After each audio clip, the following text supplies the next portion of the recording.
Hello and welcome to this very special interview with the Aam Aadmi Party National Convener and Delhi Chief Minister Arvind Kejriwal. Sir, thank you so much for joining us and giving us time in this busy schedule of yours. As everybody knows that Aam Aadmi Party is now seeking to spread its wings beyond Delhi and Punjab and also deepen its roots within Delhi by contesting MCD elections and attempting to win the MCD elections this time. Sir, my first question will be, in 2015 you had won 67 out of 70 seats. But that did not translate into support in MCD elections. So what makes you feel that this time it is going to be different? उस time हमको 2 ही साल हुए थे सरकार में आए हुए, तो हमने अच्छे काम करने तो चालू किए, लेकिन उतना ज़्यादा इम्पैक्ट नहीं था जनता के ऊपर। अब हमें 7 साल हो गए हैं, तो 7 साल के अंदर अब जनता इतना प्यार करती है आम आदमी पार्टी से, आम आदमी पार्टी के काम भी देख रही है, तो जनता का भरोसा और विश्वास काफ़ी ज़्यादा बढ़ा है। तो मैं समझता हूँ कि और 15 साल में नगर निगम में बीजेपी ने भ्रष्टाचार करने में कोई कसर नहीं छोड़ी है, पूरी दिल्ली को कूड़ा बना दिया है। तो लोग देख रहे हैं कि अब इनको हटाने का टाइम आ गया, बीजेपी को एक मौका अब आम आदमी पार्टी को एमसीडी में भी देके देखना चाहिए। So anti-incumbency of the BJP one factor. What about the challenge from the Congress party, sir? And the hope, Congress exist नहीं करती दिल्ली में। Are you sure that Congress will not be able to perform at all? मुझे नहीं लगता कि कांग्रेस की कोई खास सीट आएंगे। सर, आप your campaign pitch essentially is सरकार केजरीवाल की, पार्षद केजरीवाल का. Now BJP has also run this campaign of a double engine. Central government, the BJP is in power. State governments also they are in power. MCD also if they will be in power, so it will help people in getting work done. देखो, so why do you think the people will not vote for the BJP? Delhi में हमारी सरकार है, दिल्ली सरकार। अब MCD में भी लगभग तय है कि हमारी सरकार बनेगी, तो अब दिल्ली के अंदर कोई भी काम होगा वो काम हम करवाएंगे। चाहे किसी का पहले होता था कि ये नाली एमसीडी की, ये नाला आम आदमी पार्टी का, ये सड़क बीजेपी की, ये सड़क आम आदमी पार्टी की, इतना ज़्यादा कन्फ्यूजन था। अब एमसीडी में भी सरकार बनने के बाद कोई भी नाली हो, कोई भी सड़क हो, कोई भी गली हो, सारी आम आदमी पार्टी के अंडर में आएगी। अब अगर किसी ने गलती से बीजेपी का काउंसलर चुन लिया या कांग्रेस का काउंसलर चुन लिया, तो उसका कोई काम नहीं होगा, फिर वो 5 साल नरक बन जाएगी लोगों की वहाँ ज़िंदगी, क्योंकि वो तो लड़ेगा, उसने तो केवल लड़ना है, लड़ने के सिवा वो कुछ नहीं करेगा। तो मैं दिल्ली की जनता से यही अपील करना चाहता हूँ कि हो सकता है आप बीजेपी के सपोर्टर हो सकता है कांग्रेस के सपोर्टर हो, लेकिन इस चुनाव में आप अपनी सोचो। अगर आपके यहाँ गलती से दूसरी पार्टी का काउंसलर बन गया तो 5 साल आपकी ज़िंदगी फिर नर्क हो जाएगी। Sir, sanitation is one of the biggest issues that you've raised in these elections, and you've said or you've promised that if Aam Aadmi Party wins MCD elections, you will turn Delhi into a beautiful city, clean city. But your opponents will point out that you have not been successful when it comes to tackling pollution in the national capital or even cleaning the Yamuna. How would you build confidence in the people then? तो 2020 का जो चुनाव हुआ था, assembly election जो हुआ था, तब तक हम लोगों ने दिल्ली में शिक्षा ठीक कर दी थी, स्वास्थ्य ठीक कर दिया था, बिजली ठीक कर दी थी।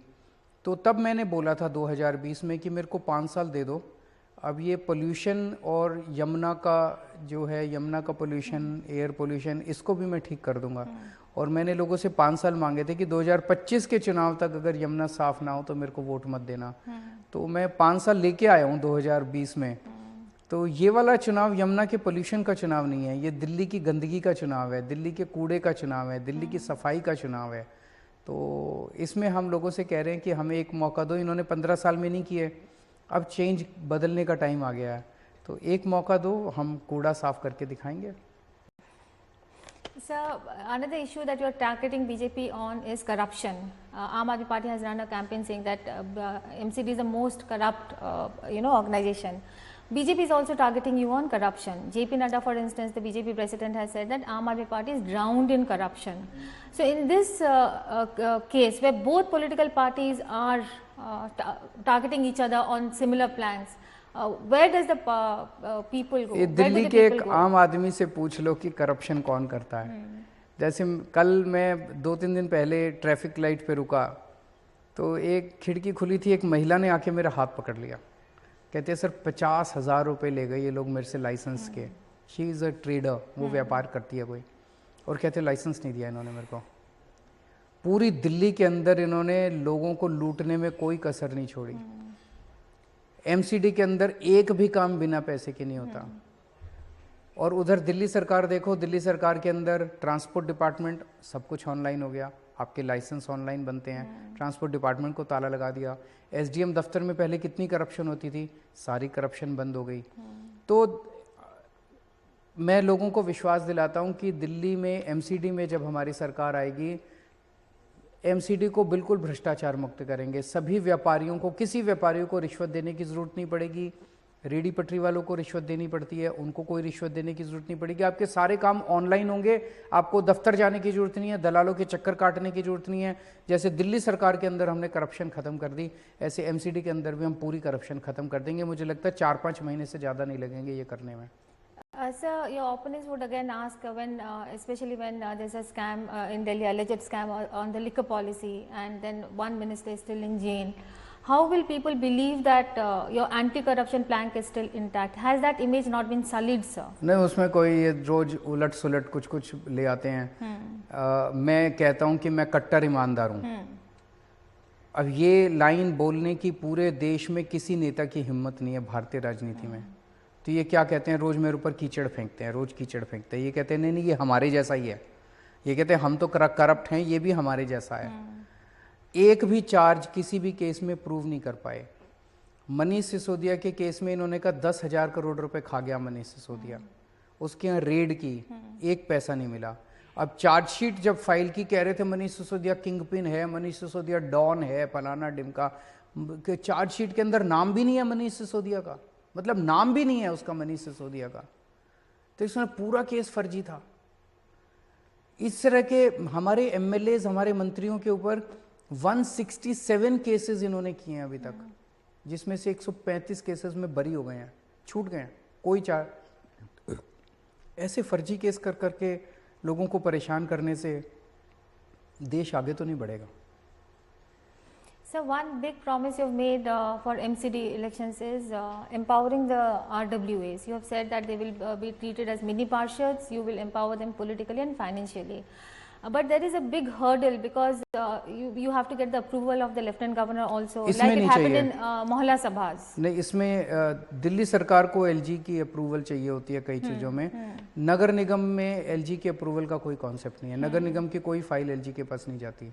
तो नगर निगम में मैं नहीं समझता एलजी साहब की कोई अड़चन होगी। पर अगर कुछ होगा भी तो दिल्ली के भी सारे काम कराए हैं मैंने एलजी से, ये भी सारे कराएंगे एलजी साहब से। So one more concern that is coming from the minds of the people is this constant tussle that you have between the elected government and the Lieutenant Governor's office. And especially over the past 6 months, we have seen a spate of allegations from the Lieutenant Governor's office, and it has actually affected the work and functioning of the government of Delhi. So in this particular, situation, it is the citizen who suffers. So why should the citizen then vote for Aam Aadmi Party? देखो, दिल्ली के अंदर जब से हमारी सरकार बनी है तब से केंद्र सरकार ने, बीजेपी ने एलजी के जरिए हर काम रोकने की कोशिश की। इन्होंने मोहल्ला क्लिनिक की फाइल 2 साल इन्होंने डिले की। इन्होंने सीसीटीवी कैमरों की फाइल 2.5 साल तक इन्होंने रोकी, लेकिन करवा के ले आए। अभी इन्होंने योगा क्लासेस रोकने के लिए ऑर्डर दिए, योगा क्लासेस भी करवा दी मैंने। तो सारे काम करवाऊंगा, ये सारे काम रोकने की कोशिश करते हैं। और आज की जो मौजूदा बीजेपी की केंद्र सरकार है, ये सबसे लड़ती है। हमसे तो लड़ ही रही है, जुडिशरी से लड़ती है। बताओ कितने गंदे गंदे स्टेटमेंट्स इनके लॉ मिनिस्टर ने दिए हैं जुडिशरी के खिलाफ। किसानों से लड़ते हैं, व्यापारियों को, मैं गुजरात में जा रहा हूँ, व्यापारी बताते हैं कि बीजेपी वाले इतनी गंदी गंदी गालियाँ देते हैं इन लोगों को, व्यापारियों को। बोलो जी, इतना चंदा देते हैं हम इनकी पार्टी को, फिर भी इनका कोई छोटा सा कार्यकर्ता फ़ोन करके हमको गालियाँ देता है। इनकी ये सारी पार्टियों से लड़ते हैं, सारे इंस्टीट्यूशन से लड़ते हैं। ऐसे लड़ के तो देश नहीं चल सकता ना। देश तो तभी चलेगा जब सबको साथ लेके आप चलोगे। सबसे लड़ रहे हैं ये लोग, सबसे लड़ रहे हैं ये लोग। So where does the citizen go, sir? My question was Exactly. तो लोग दिल्ली के अंदर तो एक तरह से हमने सिटीजन्स को प्रोटेक्शन दी हुई है इन लोगों की गुंडागर्दी से।